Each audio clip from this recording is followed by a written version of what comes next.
Good evening, everyone. Nice to be here, and I'm glad to see you all out tonight. I want to first thank Julie for inviting us here today, and her husband Jim. It's great to see Jim also, and to Martha and the staff at the Blue Ridge Community College for setting this event up. It's wonderful to be here, and of course to my wife, who I love deeply, and who of course allowed me to become connected to the family so I could be here. So that was great. And Peg and I were actually talking today about the sad events that just occurred in Boston around the marathon, and how that really is sort of a shock to our system. But at the same time, how it was such an inspiration and actually sort of a revelation to see the people on TV who, and to watch it over and over again, who saw the explosion and ran towards it immediately to try to protect people and save people and help out if they could. And it seemed to me that sort of said it all, if you will, about human nature and who we really are. These people gave, for not a minute, they instinctively gave up their concerns about their own personal well-being and immediately did what they thought was needed to help others. And that sort of directly contradicts the social narrative, the cultural narrative that dominates our society today, which is that each human being is totally driven by their own personal self-interest in material acquisition. That's what drives human behavior. But we saw that just wasn't true in Boston. These people were going to, no matter what happened to them, they were off to help others. And that's really, I think, at the heart of what is going to be required to address climate change, which I'll talk about a little bit tonight, and other issues of sustainability, as well as the economic troubles we're having, the grave social inequities we see in this country and in Europe and elsewhere. We need to make a shift from what I call a total focus on me, on meeting our own needs only, to meeting our own needs by helping others, by focusing on and caring for other people, as well as the natural environment that supports them. So it's really a shift from what I call me to we. And that's what I want to talk to you about tonight. I thought I'd start off with giving you a very simple way to think about what sustainability means and what climate change is about, very simple terms, and then a very simple way to think about the solutions. And then I'll go into more depth on what that is by talking about some ways you can think about this issue, and end the presentation with a discussion about how you can change your own thinking and behavior, and how you can motivate other people to change their thinking and behavior to truly engage in sustainable thinking and acting. We'll hope this works. So I want to start with this picture. This is called the Blue Marble. Does anybody know why it's called the Blue Marble? Anybody know what this picture is? It's the picture taken by the Apollo 17 astronauts in 1972, the very first picture humanity ever had of our home as a freestanding entity. We never were able to look at it from afar. And they called it the Blue Marble because the Earth just looked like a little marble floating in space with a whole bunch of other marbles. Now I'd like everybody to look very, very closely at this picture and see if you can identify any intake valves allowing us to bring in more resources if we use up the resources we have or contaminate the ones we have. Anybody see any intake valves? Don't see any. Now look very closely and see if you see any discharge pipes that allow us to get rid of our pollution and waste and toxicity out into some other solar system or to another planet. And if you look closely, you don't see anything. So the Earth is actually a semi-closed system, and what this means is we do take in solar radiation from the sun. Some of it is absorbed here. Other parts of it is reflected back out, and some of it does escape into space. But a lot of that, some of that solar radiation that is bounced back away from the Earth is trapped by a series of gases that naturally envelope the Earth. We call them greenhouse gases because they act as a greenhouse, capturing the heat that's radiated away from the Earth. And that level of gases has kept the Earth at a livable level in terms of heat for the last 10,000 years. And now what we're doing is we're adding more of the greenhouse gases to the atmospheric gases that surround the Earth, therefore creating more of a buffering effect. So it's trapping more heat, and that is why the Earth is now warming. So the point of this, and the way to think, a simple way to think about sustainability and climate change, is to think about every decision you make about a product to buy, the kilowatts of energy to use, things you do, how much waste you create. Think about, ask the question, how does it affect the blue marble? Because there is no away here. We think there is. Noted architect Bill McDonough used that term, and I thought it was right on target. There's simply no away. It all stays right here. So whatever we're doing is staying right here somewhere. Okay? So that's a simple way to think about it. We'll go into more depth in a second. Now we're a little spread out here, so you might want to join together, because I'd like you to do a simple exercise that will engage you or help you understand the solution, or one of the solutions to this problem. So if you would, first of all, everybody put your hand in the air and sort of wiggle your thumb around and just loosen your thumb up a bit, okay?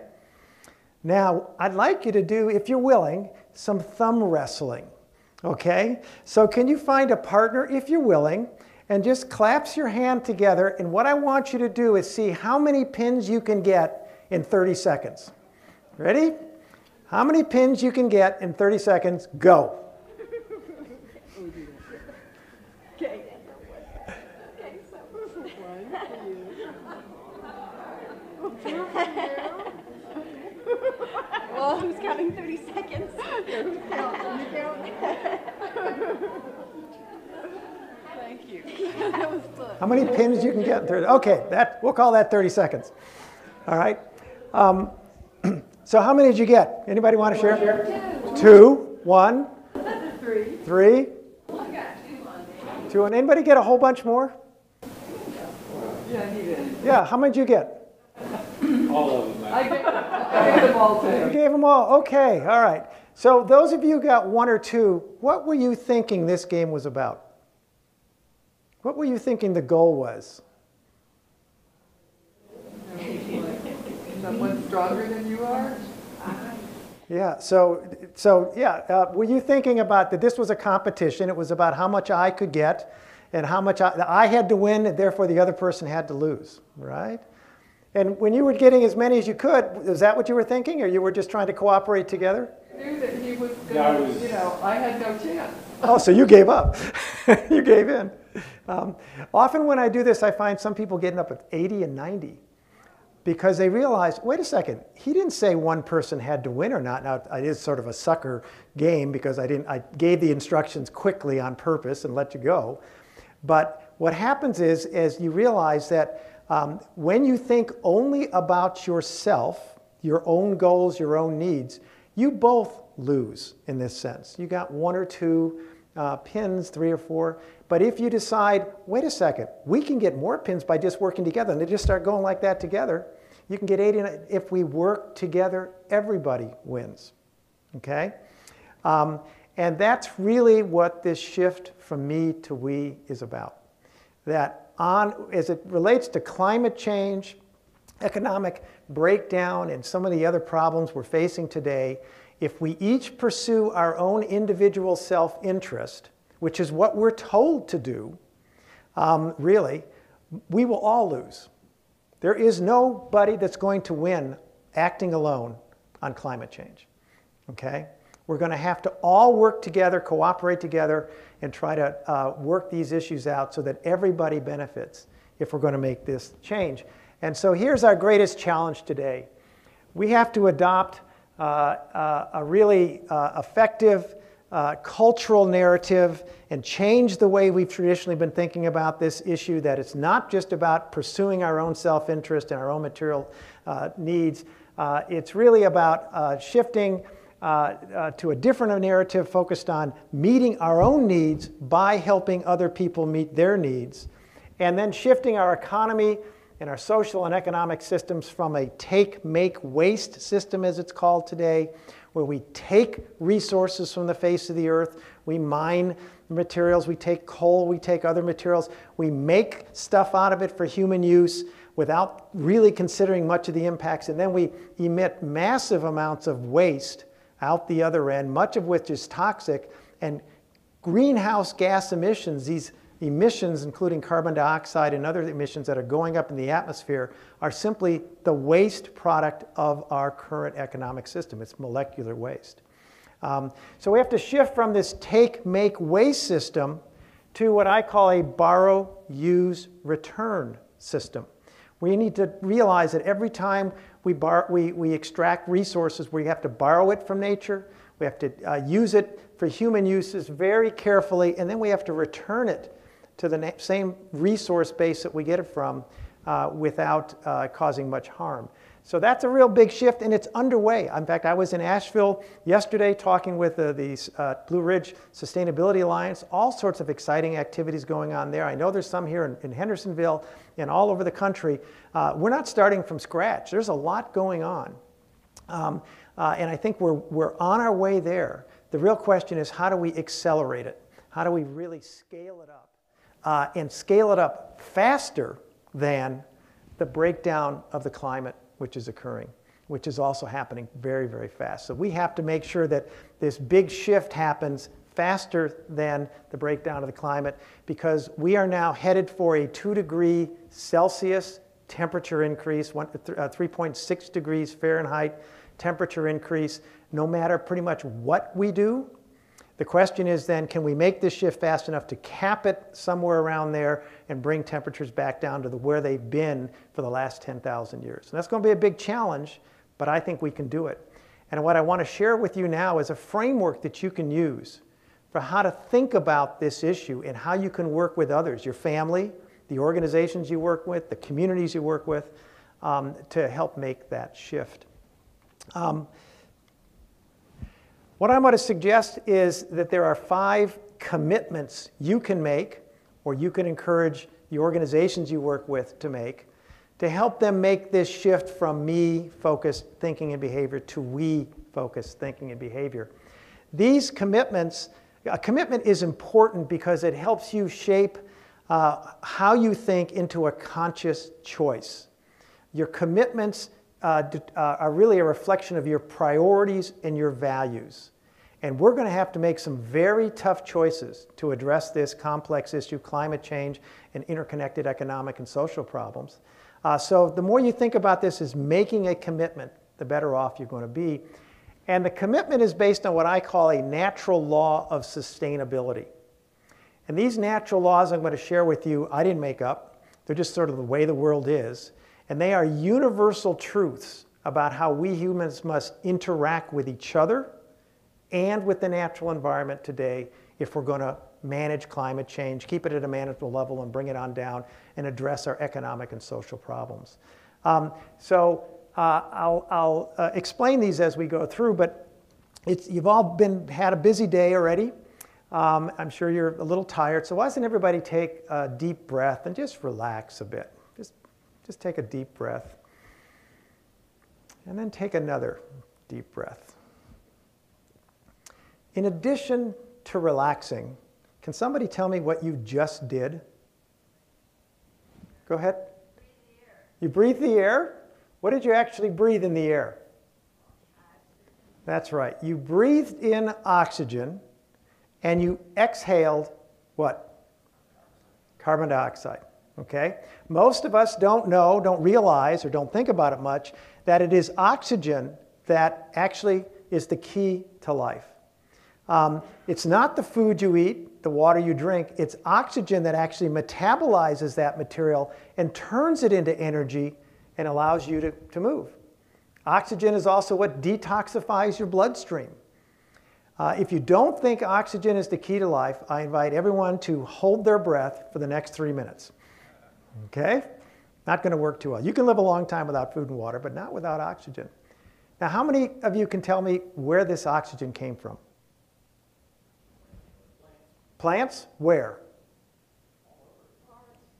Where? In forests? Oceans. There you go. Actually, 75% of the oxygen that you're breathing right now that is allowing you to live right this second is created through photosynthesis with green cell, algae, and bacteria in marine environments. 75% of the oxygen you're breathing right now is created in estuaries and in the oceans, and the other 25% in vegetation all around you. So complex interactions occurring way out there in the oceans, in the Atlantic and in the Pacific, and in vegetation are allowing you to live right this second. And now, how conscious are you of that phenomena all the time? Every time you take a breath, you go, thank God for the oceans, you know? Of course we don't. But that is reality. What I just described to you is the way the world works. And here's a fundamental truth. Nothing exists on its own on our planet. Not these chairs, not these plants, not you and I. Everything is created by and sustained by other processes and other organisms, as you just experienced. That is really true for you. And that's the first natural law of sustainability, the law of interdependency. This is just how the world really is. There's no escaping this. In fact, none of you would be here except that a male and female came together and mated and produced you. We are all created by and sustained by other processes. None of us stands alone as a freestanding entity.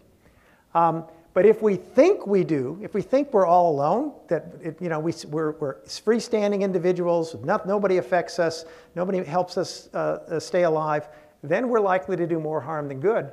So the first commitment is to see the systems you're part of. We need to start to understand the ecological systems that we're connected to, the economic systems, and the social systems we're connected to.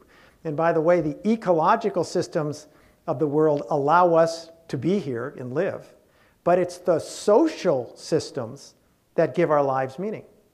Think about where you spend most of your time and what you spend most of your time worrying about and thinking about. It's, do other people like me? Am I loved? Am I giving enough love? It's other people, our relationships with others. Humans are social animals. So it's our social systems that give our lives meaning. And we have to begin to see these systems, understand these systems better. And there's some tools that have evolved that you can use in your household, in your business, your organization, here in the college. If you want it, well, systems mapping, whole systems thinking. You can do this in a very back of the envelope way. And if we had more time, I'd have everybody take out a piece of paper, put your name in the middle of the paper, and list all the people of your immediate social system around you. And then we could evaluate how that social system's working, very simply, back of the envelope, and you can get $100,000 computer programs to do the same thing. You know, so it goes all ways. And that's what in college I teach freshmen, how to do systems mapping.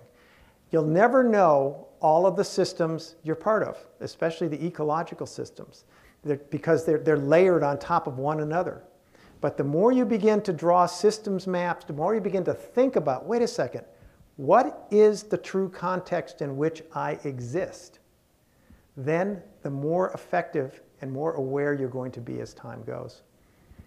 But most of us don't think that way, right? In our society especially, we are told that we are freestanding, independent entities, and the systems we're part of really don't matter. You know, we're not really part of any system. We're just out there on our own. And consequently, we don't think in these terms. In fact, I have a department at my university, and there's ones all over the country do the same thing, that teach that we are each freestanding individuals, and your goal is to go out there and maximize your own economic well-being and don't even worry about the consequences. And somehow, if you do that, everything is going to magically end up better off. Again, our whole economics program teaches that theory. But just a little self-reflection and observation shows that that doesn't really work out too well. So think about what happens when you pursue, you're very self-centered in your family or with your friends. What happens? There's a pretty big pushback, right? Often, to the extent if you keep doing it, you can break down the whole family relationship.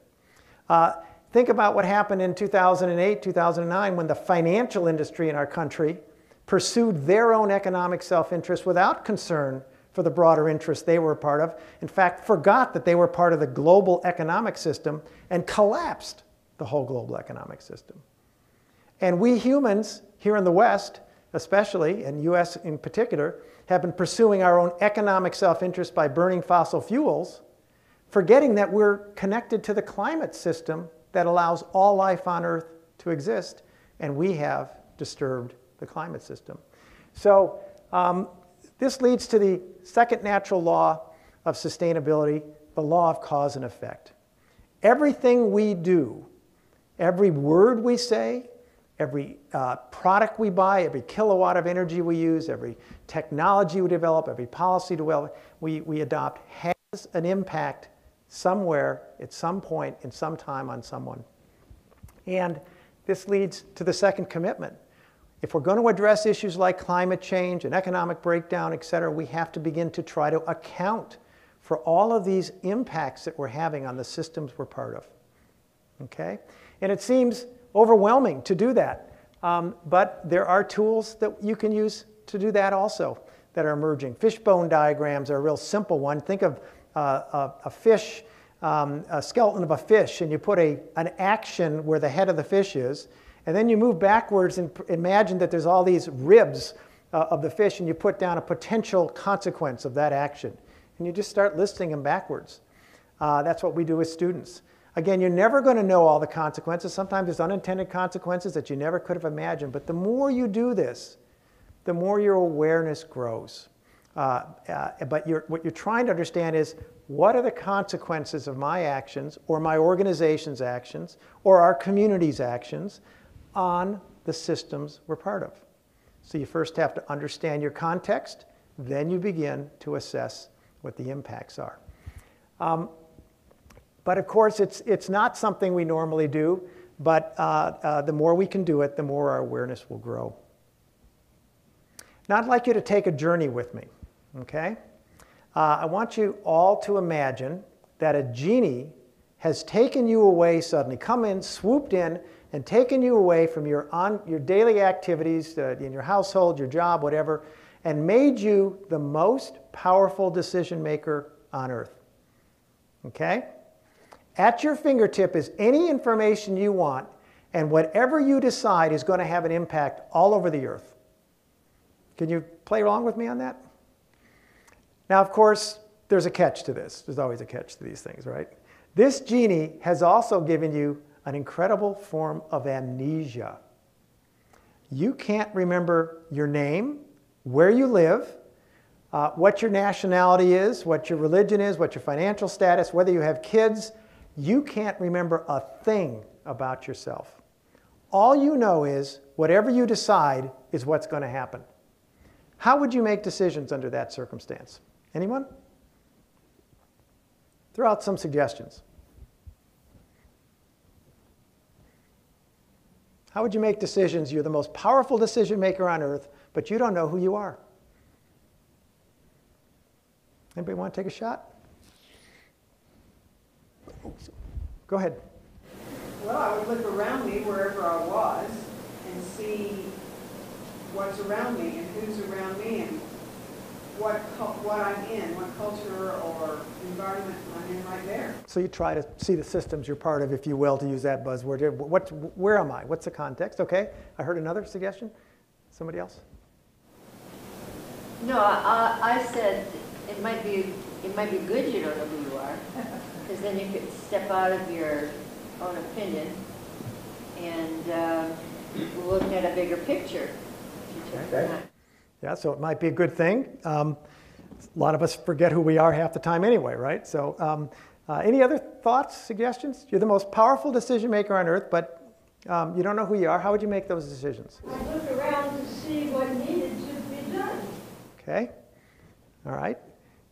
Would you make your decisions based on cost effectiveness? Probably not. Would you make your decision based on efficiency? Which is the most efficient way? I saw a hand back there. Go ahead. You'd have something that benefits everybody. There you go. That's exactly right. You would, I'm going to guess, maybe not, but I'm going to guess you would adopt a decision-making method similar in some way to the age-old moral rule called the golden rule. Do unto others as you would have others do unto you, if you will, unto you, and because those others might include you, right? You don't know who you are. So you better be fair and treat everyone equally because they might be you.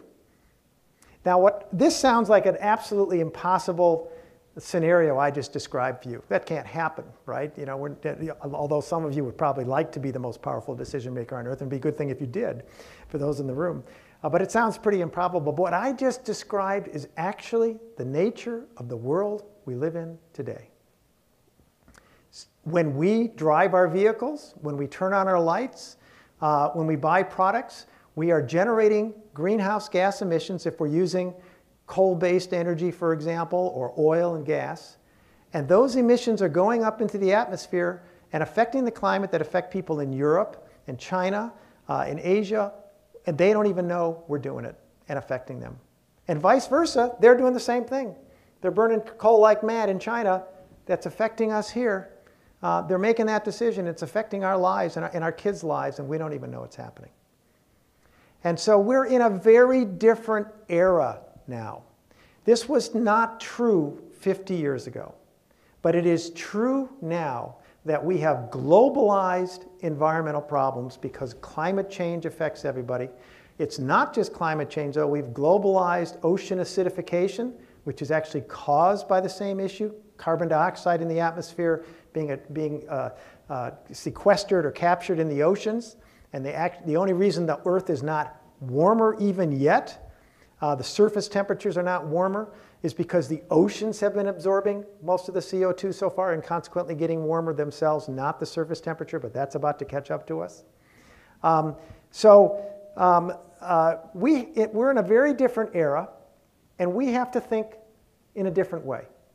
So the first two steps in thinking in a different way is begin to see the systems we're part of, the context in which all the connections that we're related to. The second is to understand our impacts on those systems we're part of. And the third is to think very clearly about what our moral principles are going to be that are going to guide our response to these consequences. We call it the law of moral justice. Morality is about what we believe, what humans believe is the duties and obligations we have to other people. What do we think is fair and unfair about how we behave in terms of how we relate to others? What is just and unjust? Religion has traditionally been the dominant purveyor of morality, but religion and morality are really two different things. You don't have to be religious to be a very moral person. It's really being conscious of what you believe your duties and obligations are to others. And the most universal moral obligation that I found, and I found it in every religion I looked at around the world, and almost in every set of laws, is to do no harm.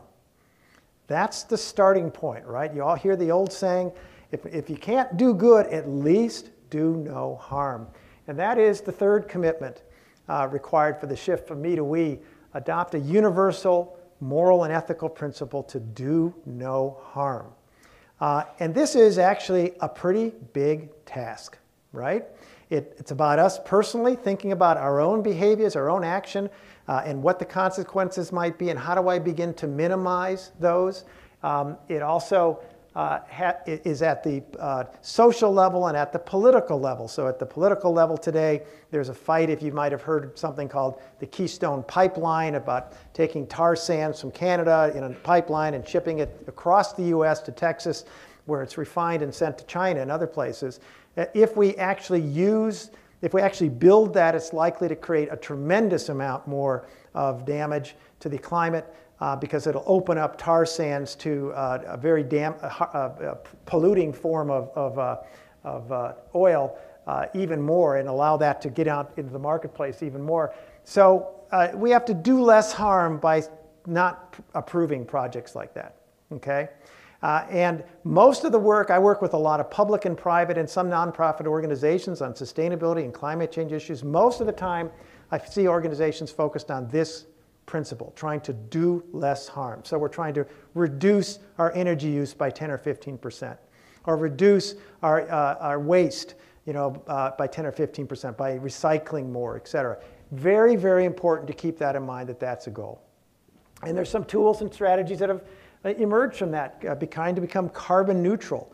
Hendersonville could shoot for becoming a carbon neutral community. And that would be a tremendous way to reduce the impacts of energy use in Hendersonville, okay? There's lots of strategies you could use. You could use a mixture of first reducing your energy use. And actually, most of us can reduce our energy use by 20 to 50% without any change in lifestyle. And I'll give you a story of my wife and I. We bought about 10 years ago now sort of an old beat-up house because we wanted to have the acreage to it. And it wasn't, actually there were some windows where the wind would blow through it, and it was not well insulated, et cetera. So the first year or two, I spent most of the time, putting in insulation, caulking. We put in all sorts of new windows, and we basically cut our energy use, I'd say, by almost 50% easily, okay? Actually it's more comfortable for us. We save money. We were spending $1,000 or something a month on our energy bill, and now often it's $50, $60, $80 a month, $100 a month, and part of that is because we're paying for green power. There are some times. So we're almost energy neutral, if you will, pretty close to it because of that. So you can all do that. The whole community go out and do that. And just cut your energy use, and then try to generate the rest of the energy you use in town. Produce that through renewable, clean energy, solar, wind, and other sorts. I don't know your energy mix here, but that's an option. But it's really important that the first step is, let's try to minimize our harm. You're never going to get to zero. We're here. We're humans. We're part of it, part of the earth. But the more you're aware of it, the more you can keep at it, the better off you're going to be. I want you to go back and imagine that picture that I first showed you of the blue marble. Okay? And think about that, see that in your mind's eye. Because climate change, which affects the whole globe, ocean acidification, and these other issues that are affecting the whole globe, have led many scientists, including ones that I work with closely in the Pacific Northwest, to conclude that we are now in a new geological era. The first time ever, humanity has entered a geological era that scientists are calling the Anthropocene. And what that means is we humans, human activities, are going to determine what future life exists on Earth, not natural processes.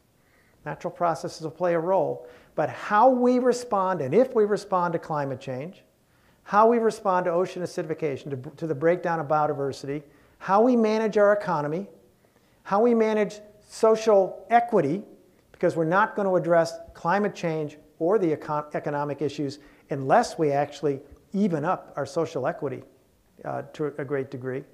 How we do that is going to determine what life on Earth exists into the future. And that leads to the fourth natural law of sustainability, the law of trusteeship. We humans are now the trustees of life on Earth. Again, this was not true 50 years ago. But it just in this massive increase of material and energy use since World War II, we have really fundamentally changed the dynamics of the planet. It's been our generation. And so we have a responsibility there. And one thing to recall is that none of us are going to be here. Nobody in this room is going to be here 100 years from now, right? Which means we don't really own anything. We're just temporarily trustees, okay? Even if we have a legal title, we're going to pass that on to somebody. Somebody's going to get it. And so we have to understand that we have to accept the fact that we're temporary trustees, and what we do now will determine what life exists on Earth in the future. And now that means we have to do good for all life. So first we have to do no harm, reduce our impacts. But now, because of the status of the climate, in the biosphere, we actually also have to do good, which means restore systems. We can't just minimize our impacts. Most of what I see organizations doing are minimizing their impacts. They're not really thinking yet about, wait a second, how do we actually restore systems? Because we're going to have to restore the climate to prevent runaway climate change. And there's a whole series of practices and technologies that are, and tools that are emerging there. Also, biomimicry is one, which is making products to mimic the way nature works. Moving to green chemistry, which is making chemicals out of natural processes, not synthetic processes, synthetic chemicals. Going to 100% renewable energy. Okay, rather than trying to increase energy efficiency by 10% and going to 15% renewable energy, we just say, no, we're going to go all the way. And I'll give you an example of an organization that just recently did this. And focusing on social and economic justice as part of that, because we're not going to make these transitions. It's very difficult for people to engage if they feel like they're just going to get the shaft anyway, that they're not going to get their fair share of what happens here. Now, the good news is that as we look around, and certainly my experience in my organization, we're a nonprofit affiliated with the university, but we work all over the country. That's why we're a nonprofit affiliated with the university. We wanted 1 foot in, 1 foot out. So we actually, a group from Oregon went to Florida and worked with Miami and Dade and Broward County and created the first regional climate compact in the country that the White House got excited about, and they've given them millions of dollars. This is the high-end property near Miami Beach, and sea level rise is a big problem. We've worked in other parts of the country. We've created the first professional society of adaptation professionals, people working on these kinds of issues. And what we find is every time people dig down and really put their minds to it and start to see the systems they're part of, and account for their impacts on those systems, and then think, how do we begin to do less harm? And even how do we begin to restore systems? All sorts of new opportunities open up that they didn't think were possible. And this leads to the final natural law of sustainability, the law of free will. We think the way our economic system, our social systems are structured today are such that there's just not much room, not much change we can make. But I'm here to tell you, based on working all over the country with all sorts of organizations, that that simply isn't true. That as soon as you put your mind to it, thinking about it the right way, all sorts of opportunities really emerge. And you're seeing them right here in Henderson County, in Asheville. Earlier this week, I worked with the city of Raleigh, Office of Sustainability, and then with the city of Durham and the city of Greenville. They're all doing really interesting things, real great things. So there's a lot going on, and every time you go further, you realize that more options are there. And that leads to the fifth commitment, and the final commitment: choose your own destiny by becoming completely sustainable. You don't have to believe that the only way you can operate as a community or as a household is the way you're being told to do it by some economic interest or by others who want you to buy certain kinds of products or keep consuming in the way you're consuming. You don't have to do that. You're free to choose the way you think and the way you behave at any time. Not that it's easy, not that you're not going to run into obstacles, but you can. And there are a whole lot of different tools that have emerged to help with that too, and we'll talk about these in a few minutes, Pyramid of Change and some others. Let me give you an example of how one organization that I worked with a while back has done this, and then I want to have you do some discussion among yourself. This was a large organization, large corporation in Portland, Oregon. They're international, and they worked with us and a number of other organizations also. And say the CEO decided we need to become a sustainable, a green business. So we worked with them as well as other organizations, and the first thing we did is help them map their whole economic value chain. And what this means is we had students that were involved. It's a great project for grad students. We said, where does the original raw materials for their products come from? How is it transported? Where does it go? And we traced it was coming from a whole bunch of different places in Asia, different kinds of raw materials, minerals, metals, etc., coming to different plants, in different parts of Asia that would make it into a different product. It would be shipped to another plant, more added to it, and eventually transported to Portland, Oregon by boat. And then we traced that, and then we traced where did the company send it. They sell it to retailers and wholesalers. And then where do they get it? They sell it to their customers. And what do customers do with it even after its useful life? Does it go to landfill? How much is recycled? So we did that. We helped them develop a systems map. Of course, they didn't know that. Very few businesses, my experience has been, understand their true systems. They don't understand their value chain. They just look at what's right in front of them. And most of the time, that's because they're under pressure to get stuff done. It's hard to think, and they're not thinking in this way. So we had them do this whole systems map, and then we calculated the impacts, the climate impacts, the greenhouse gas emissions, the energy use, the toxicity, and the social impacts, as well as economic, pro and con, in all these different communities they were working. A tremendous revelation to the organization. And then they said, okay, let's do less harm here because we want to become sustainable. So they started to work on emissions reductions. You know, they set 10% goals and et cetera, et cetera. And then they said, wait a second, this isn't going to get us very far. Let's just make the big leap and become restorative. And they've committed now to using 100% renewable energy. They have not publicized it yet. I think you'll see it on their website. It's a very large company. I'm going to guess most of you buy products from them, or many of you. And especially your kids, if you have kids. So this is going to be a big impact on the marketplace. But it was really walking through these, and they decided, we can do this. In fact, if we do it, we're going to actually lead the marketplace. So in fact, this free will issue, when you think about what changes the economy, what leads the marketplace most of the time, it's companies decided, we're free to do anything we want. And they go off in a different direction, and they change everything. Everybody else thinks, oh, we can't change. We're too constrained.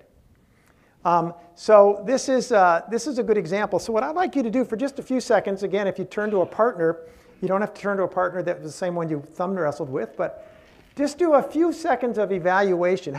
To what extent do you follow each of these commitments? And to what extent are you aware of these natural laws? And maybe rank yourself on a 1 to 5 scale. 5 being, I always think about the systems I'm part of. And 1 is, I never even heard about this and never did it at all. And just sort of evaluate yourself and share briefly with somebody sitting next to you what you found. Okay, so we'll just take about 2 or 3 minutes and do that. Okay, I don't want to interrupt you here. This is often a very interesting discussion to hold. Go back and hold this discussion with your families, the organization you're working with, in your community. You don't have to use these terms. You can use whatever terms you want. But to have that conversation, anybody want to share anything pop up to you as you discuss this that you want to just share with anybody? Any observations? How many of you were always a 5 on everything? You always paid attention to it? Nobody, right? 1, okay, good. No. How many of you were 1 on everything? 1 person, maybe. And that's pretty typical. We're mostly in the middle, right? Especially people who are going to come to a presentation like that. You're thinking about these. Go ahead. What I think about is how we could say we wish to do no harm, but in the context of our lives, we're dependent on the oil and gas companies, the power generators. I mean, and you begin to feel helpless that they're ever going to change because they don't seem to be interested in doing anything but pursuing more of what they do. And so it makes it difficult to know how individuals, I mean, you can do what you can do, and you know, we've done the solar panels and as much as we can, but you're absolutely right. If I can paraphrase so everybody can hear, it's like, how much can an individual do? You live in the structure of an unsustainable economic system, an energy system, and it's very difficult to go that far. And you're absolutely right, and it can create a sense of hopelessness, if you will, and frustration. But I would like to suggest that the more aware you become, And we'll talk about this now in a second. And also, the more you can try to influence and motivate other people you work with, your families and others to do it, we're not quite there yet at what I call the point of social contagion. But we're not far. Even from the research, we know we're not far. So it is about all of us doing as much as we can. We're never going to be perfect. We just continue to try to expand our awareness consistently. And even when you're doing something you know is unsustainable, if you could become aware of it, then you know that, okay, next time I can try to do different, or maybe I can push the politicians, push the utilities, whatever, to make these changes. And as soon as we get enough people to make these changes, we'll have social contagion that kicks on, and we're just not there yet. And I'll show you why. I'll show you some research that shows where we're at on this. Go ahead. I think there's a basic element of fear when we're in this hemisphere. When you're in Europe, people get together and they protest and things are done. The system or the government responds because the people say we're not going to accept it. But here, you can't do that, and people kind of step back and let politicians and those who are in the power make the decisions and say, well, we have to accept it. So it's a matter of changing the thinking, the consciousness, because if we were in France, we'd be doing exactly what the French do. But if they're here, we may not like them. They can say, well, why do you accept that? So that kind of is irksome. That's right. And so that needs, in a sense, to be changed to say that there is a power in the collective. But when you allow a few to overrun the collective, then you have a problem. Absolutely. Yeah, and just to paraphrase again, I think we really haven't been able to make much progress. We bump up against the problem of a few sort of controlling the political process and consequently not being able to really make a difference. And our government here is very different. People in Europe, for the most part, trust their governments and like their governments. And we don't trust government. That's a big problem. We've been in Europe and meeting with government, and it's altogether different there.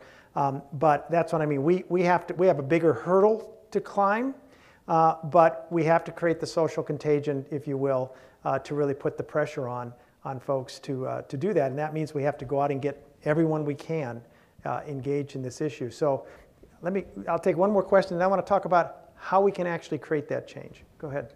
I think we need to try to get the school systems throughout the country to be teaching this in the schools, because what happened is the younger generations did not learn this. They don't care. They throw their bottles into the garbage. They do not recycle.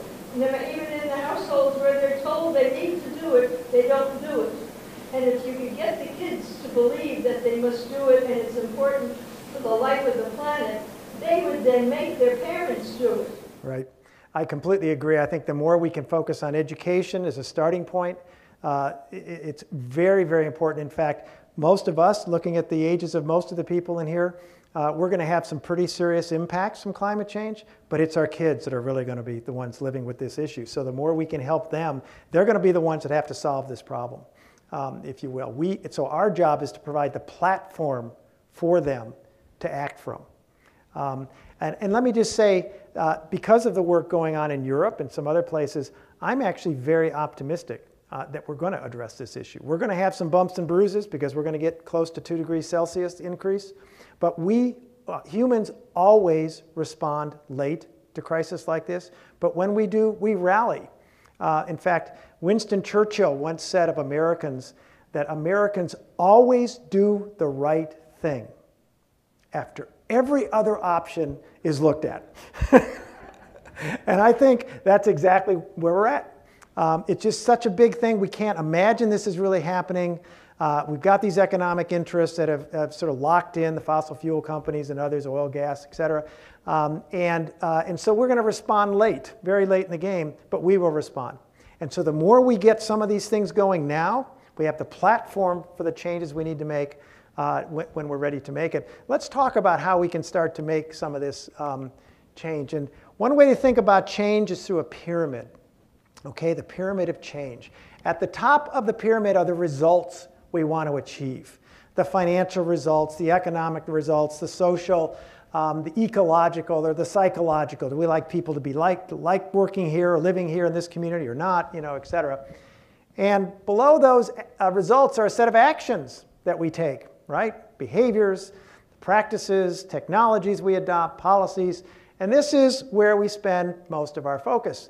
In the organizations we run, in our households, certainly in government, we think about all of the actions we need to do and the results. And I work with organizations across the country, and that's where they always get they focus.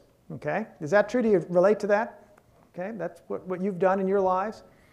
What we forget is below those actions are a set of beliefs that people hold, assumptions about the way things are, values that they hold, ideas about the world and their place in it that determine their actions. Our beliefs determine how we behave.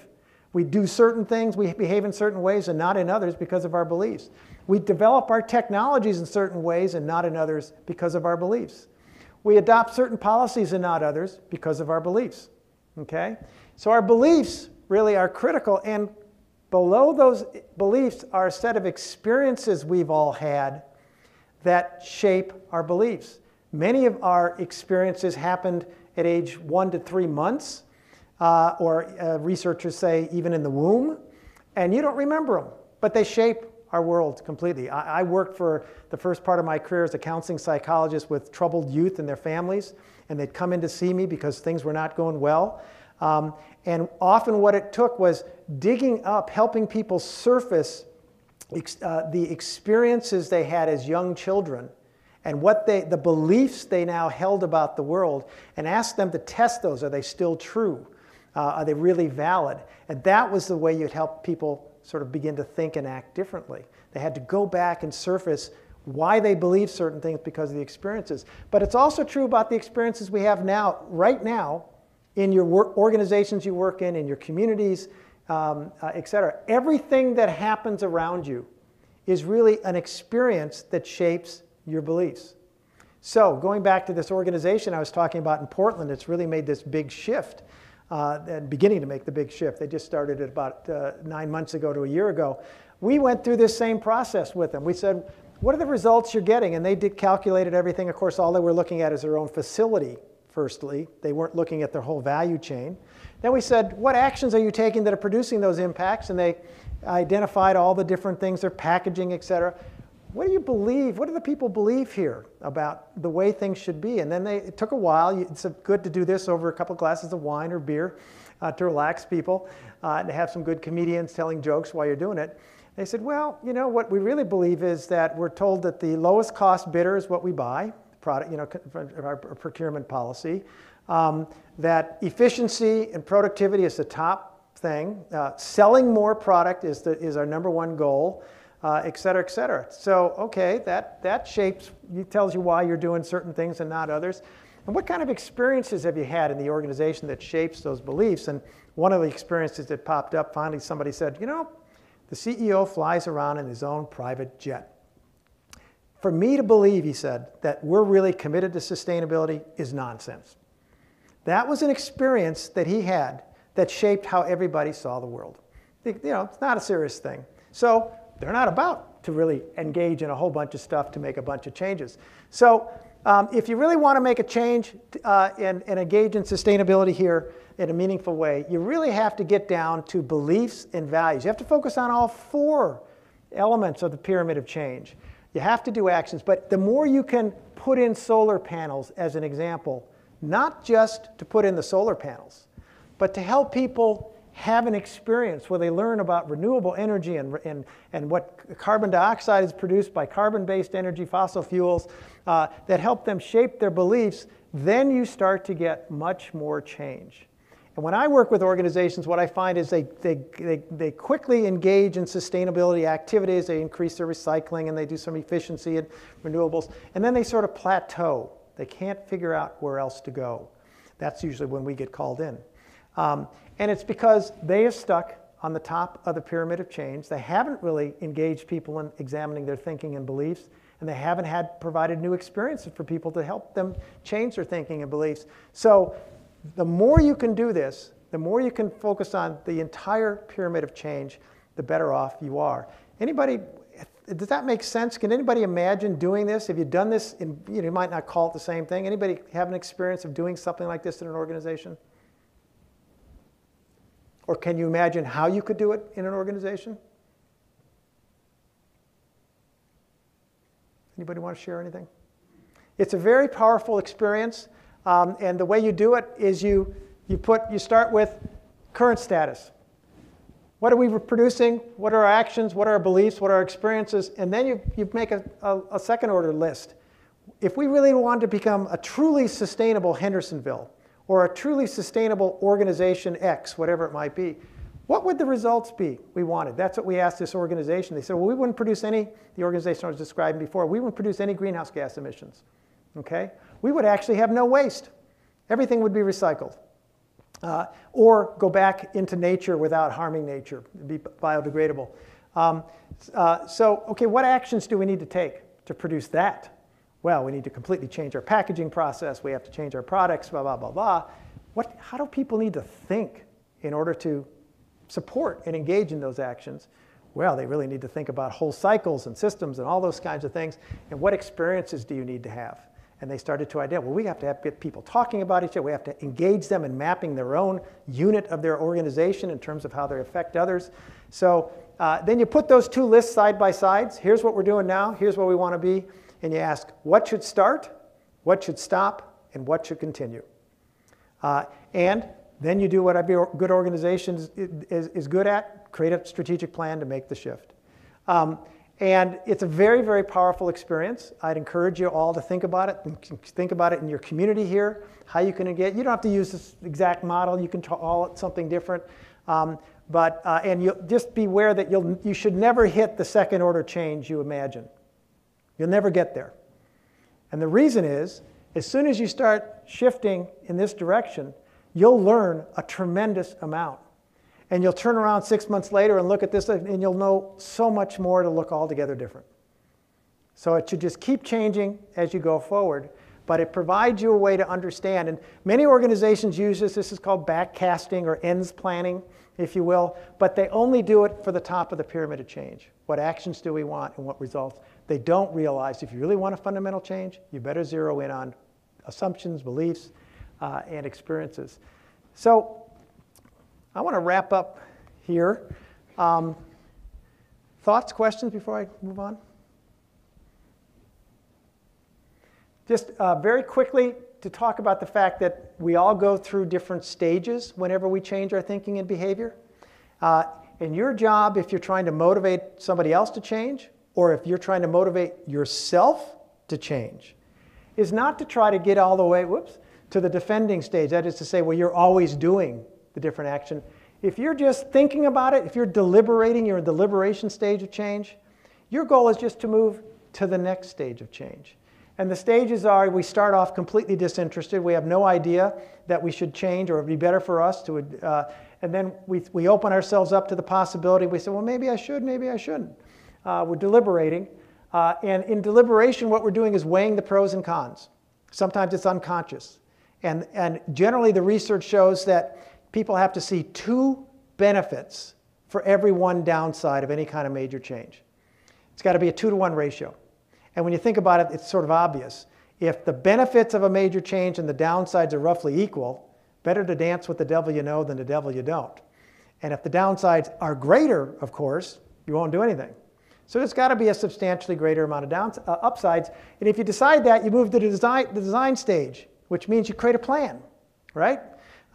And you decide how you're going to do it, when you're going to do it, et cetera. And when you make the plan, if you finally decide that you want to do it, you usually make some sort of public commitment. You tell your friends, your family, an organization puts it on their website or tells folks, et cetera. The design phase is also extremely important. We think it's just designing a plan and we want to rush people through it, but it's not, because what's really going on in the planning or design stage is organizations and people and households are imagining what the change would look like, how they would look, how they would feel if they actually did it. And it's only when they feel comfortable that, yeah, I want to do this, this feels good to me, that they make that public commitment. Then they start doing things, And then if they like what they're doing and want to keep doing it over time, especially from a sustainability perspective, they have to defend their new way of thinking for a long time. There's different interventions at the different stages of change, and that's the point that I want to share with you here. I'm not going to go through these, but you're not trying to get people who are disinterested into the defending stage. You're trying to get them to consider making a change and to moving that along the line. What I see on climate change is we have information or communications for people at both ends of the spectrum of change, and very little for people in the middle. So where are they telling? First of all, people in the early stages of change are not ready to change. They're just thinking about it. So if you start pushing them to do stuff, change your light bulb, support this policy, et cetera, what's going to happen? You generally push them backwards. And that's what we've done with a lot of people on climate change. Vice versa, people who are doing and defending already, they don't want more information about how bad climate change is. They want information to help them overcome obstacles that were getting in the way. You know, how do I find this kind of product, or how do I, use more renewables? And so more information about how bad climate change is, that just turns them off. But that's pretty much what we've got so far. Those kind of information, it's not quite enough. So here's what I'll end with here, is there's 3 keys to planned change. First is, and think about your own life, there has to be a sufficient level of dissonance, okay? What that means is some tension or gap between where we want to be and where we are today, right? In my field, the change field, the buzzword is no tension, no change, right? So that could be a positive or negative. We want greater economic, we want greater profitability, whatever, or we want to avoid the impacts of climate change. We don't want our house, destroyed in a hurricane. Whatever it might be, positive and negative. And so it's really critical to have dissonance. But if all you feel is dissonance, what happens? You generally deny it, stick your head in the sand, or attack the person that you think is creating the dissonance because it's false, right? And that's exactly what's happening on climate change today as people are attacking climate scientists. It can't be true. You're just making this up. It's you. You got some ulterior motive. And that's because we haven't focused on the other 2 keys to change. They're all 3 have to be there all the time. The second is sufficient levels of efficacy. And what that means is people have to believe that we have the tools, the know-how, the skills to do what's necessary to reduce the dissonance. Can we actually solve this problem? And what can I do in my household to do it? I feel like I can't do a thing. And just as importantly are the benefits I just talked about. That the benefits have to outweigh the downsides of using those efficiency, building that efficacy. So if you look at the polling that's out there today from George Mason University, Yale University, others that we work with, what you'll find is dissonance is now moderate, somewhat moderate on climate change. About 70% of the public now thinks this is a pretty serious problem and wants their government to deal with it. But efficacy and benefits are at rock bottom, partly because of a disinformation campaign from the fossil fuel industry, and partly because we haven't focused on efficacy. People believe if we try to solve this problem, or we don't have the skills and capacity to solve this problem, and if we do, it'll put the economy out of business. People will be thrown out of jobs, we'll destroy the economy. That's what the vast majority of, even those who think it's a serious problem, that's what they think in terms of efficacy and benefits, and the research shows that. So modest dissonance, low efficacy, low benefits, no surprise we're not making progress, okay? If you come from my perspective, the social psychology perspective, this is no secret. This is not surprising. Now again, there's been some economic interests that have specifically tried to keep us in this position. But your job, if you really want to engage in this and motivate other people, is besides understanding the stages of change they're in and focusing on moving them to the next one, is to mostly build efficacy and benefits. Help people see that we know we have the tools, we have the capacity to go a long way to do this. And I'll just use our own personal family experience again. So my wife and I reduced our energy use by 50%. Then we put up a tremendous amount of solar panels, including a solar thermal system. So we have hot water 6 months of the year roughly without a hot water heater on. And our energy use is, actually in the summers, we're often selling energy to the grid, okay? We can do it. We're nothing special. I mean, we have a commitment to this. But if we can do it, anybody can do it. We also have good solar access. Not everybody has solar access. We own a house, so we can put solar panels on it. If you rent, you can't necessarily. There's other issues. But we can make this change. But we have to create the social narrative to do it. And so I just want to encourage us not to get discouraged. You know, this is, it always seems like there's too many obstacles in the way and all these folks are going to oppose us. But, you know, so what if we're wrong and somehow climate change isn't as bad as we think? We'll only all end up better off. As I look at history, and for writing my last book, Me to We, I went back and tried to see, have societies made fundamental changes in thinking and behavior in the past, and what's happened? And every time that's happened, and it turns out societies have done that very frequently. Every time that's happened, the majority of people all ended up better off. So we once believed that, you know, the sun revolved around the earth, and we changed that belief. We once believed that, you know, trying to run after witches to keep the evil spirits away would work, and we changed these beliefs. We've changed our beliefs many, many times, and we all ended up better off. So we can do it again also now. And if you're interested in really this, one thing I invite you to do is just think about some phrases or some words or that you might want to keep for yourself that can continue to remind you of this shift from me to we want to make, the 5 commitments in these natural laws. And if you find a phrase that works for you, say it to yourself, write it down, put it on your mirror, put it on your desk, and it is a way to sort of remind you about this. Wait a second, have I tried to understand our context now? What's the likely consequences of this proposed action I'm about to take on the systems I'm part of? What are my moral principles here that I'm going to respond to when I see one of these impacts? Just sort of something to remind yourself to go through that kind of thought process. And finally, you are all of the leaders in this field, just by the fact that you've come tonight to see this. So I'd like to sort of read a poem by Mary Lou Anderson that I always like to close with, that I think says a lot about who you are and what our challenge is ahead of us. Leaders are called to stand in that lonely place between the no longer and the not yet, and intentionally make decisions that will bind, forge, move, and create history. We are not called to be popular. We are not called to be safe. We are not called to follow. We are the ones called to change attitudes, to risk displeasures, and we are the one called to gamble our lives for a better world.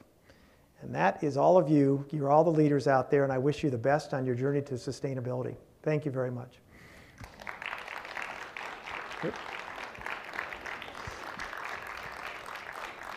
I'm happy to answer questions now, if you have some, or we can just talk. And there are books available if you're interested in the back. Go ahead. Do you have a U.S. publisher? They're actually a U.S. distributor, but not a U.S. publisher. These both have been, most of the leading sustainability publishers are actually in Europe, as this other individual said. But we have a U.S. distributor, yes. Other questions? So of your 3 books, which do you feel encapsulates the best of what you've said today in more depth or in some ways? The Leading Change, the question is what's the best book to buy? It's really up to you. But Leading Change is about how to change organizations. It's an organizational change book. For The Power of Sustainable Thinking is about our individual change for the most part. So how do you focus in on your own thinking and behavior? Sustainable thinking, truly. And From Me to We incorporates both, but actually addresses these 5 commitments. I wrote The Power of Sustainable Thinking in 2008, and when I wrote that book, I kept thinking, and I remember kept telling Peg, I haven't really described the actual commitments individuals need to make. So this book, From Me to We, which came out last year, is really the next step out of The Power of Sustainable Thinking. So it depends on what you're interested in. Is it yourself? Also, The Power of Sustainable Thinking has a lot of focus on how you can motivate other individuals to make a change. So starting with yourself, and then how do you motivate your families, your spouse, your friends, etc. Me to We is more of a social change book. Okay? Other thoughts? Well, go ahead. Well, I'd like to make a comment. The pyramid that you put up is very much what I do in my private practice with individuals, to move through the experience to the beliefs. As a matter of fact, it's core in any deep spiritual work to start with that. What do you really believe? Do you know what you believe? Because a lot of people don't know what they believe. We just react because that's what we've learned. So we're not responsive, we're reactive. And so to see you put the model in this context, for me personally in my work, is really fabulous. And thank you so very much. Well, you're welcome. I hope I'm not describing really anything new. What I hope I've done in this work is to put it into a context and a framework that might help you, but I didn't make any of this up. This is sort of just the work that's been done and it's sort of the way the world is. I didn't make up the law of interdependency. All we have to do is take a breath and realize it's there, right? But I will say also about the pyramid of change is to think about it. It's really more circular than it is a pyramid, because often the beliefs we hold will shape how we see experiences, okay? There's something called confirmation bias, and that's a buzzword in my world, which means that, and that is, the confirmation bias is why simply giving people information is not likely to change anything, despite the fact that I work at a university part-time and we pass out a lot of information. That doesn't change behavior. It's because we're going to look for information that supports the way we already see the world and discount or deny information that doesn't, okay? So we'll see our experiences that we're having through our beliefs. But at the same time, you can do different actions. You can change, do solar panels and involve people in building them, and putting them up there, and why and what it means, et cetera, and how it changes your energy mix. And that actually is an experience that helps them change their beliefs. So it really is a circular process. It's hard to describe that. I used to have these lines that would go around. I thought it was too messy on a PowerPoint. But it's a helpful way to think about it. Have we actually zeroed in on the beliefs people hold here? Have we helped them surface it? Because you're absolutely right, especially in organizations and in communities and in the political process. I hear all the time, this is what Republicans believe in, this is what Democrats believe in. They have no idea often what their real true beliefs are.